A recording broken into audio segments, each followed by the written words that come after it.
Chères auditrices, chers auditeurs, bienvenue dans le podcast de la Voix de la Vente, le podcast qui vous donne envie de mieux vendre en moins de 5 minutes. Aujourd'hui, je vous emmène en prospection.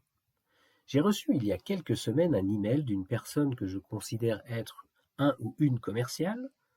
Je ne connais cette personne ni d'Ève ni d'Adam, et le sujet de son email ne me concerne pas du tout. Contrôle de sécurité annuel de vos installations de stockage. Je ne possède pas d'installation de stockage dans mon entreprise. Leur contrôle annuel m'intéresse donc à peu près autant que la couleur de ma première chemise. Frappé quand même par la curiosité, j'ouvre le message. Je commence à le lire. Le texte démarre par un bonjour.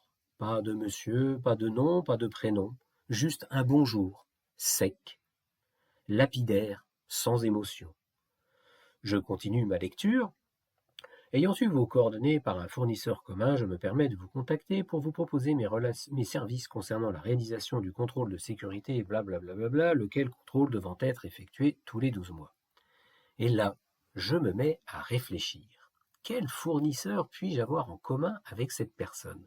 Cette personne qui vend un service qui ne m'intéresse pas et dont je n'ai pas besoin. Je poursuis plus avant. On m'indique que je peux trouver en pièce jointe un extrait de la réglementation en vigueur accompagné de conseils de sécurité. Je m'interroge, pourquoi est-ce que je reçois cet email ? Visiblement, il ne m'est pas destiné, ou alors est-ce le résultat d'un envoi en masse ? Et visiblement, je suis dans la masse. Pour m'en assurer, je réponds au message. Je demande officiellement le nom du fournisseur qui a transmis mes coordonnées. Malheureusement, je n'ai pas reçu de réponse à mon email. Alors, j'ai continué ma réflexion sur les motivations de cette personne qui m'a écrit, comme elle a dû écrire à des milliers de gens. Qu'est-ce qu'elle a bien pu se raconter dans sa tête avant de faire ça ? Tiens, je vais faire une bonne phrase d'accroche aux petits oignons, comme ça je gagne la sympathie de celui à qui j'écris et bingo, il me recontacte. Ok, pourquoi pas, mais n'y a-t-il pas un présupposé à ce genre de démarche ?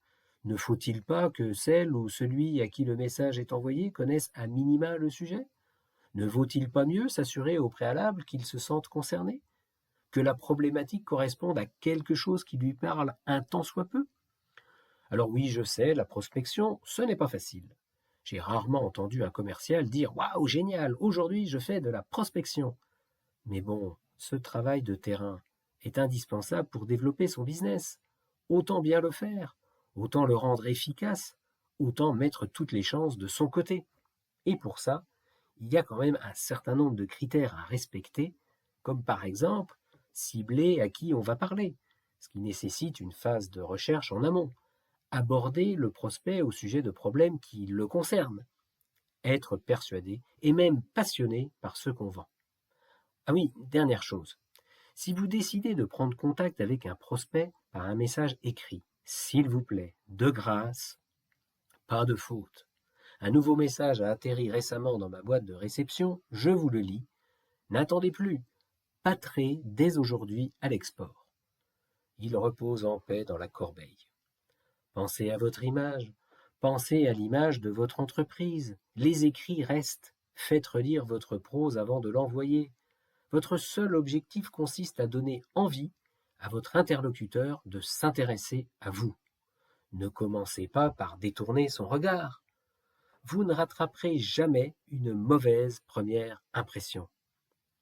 Alors maintenant, je vous demande de prendre un papier et un crayon. Écrivez en première ligne « prospection », en gros et en gras. En dessous, listez tout ce qui vous limite avec ce sujet. Trouvez au moins 3 raisons qui vous empêchent de vous y mettre, là, maintenant, tout de suite. Interrogez-vous sur ce qui vous bloque. Qu'est-ce que vous ressentez quand vous vous dites « faut que je me mette à faire de la prospection ». Si vous avez du mal avec cet exercice, n'hésitez pas, contactez-moi. Voilà. Sur ce, je vous laisse et je vous dis à jeudi prochain. À bon entendeur. Salut!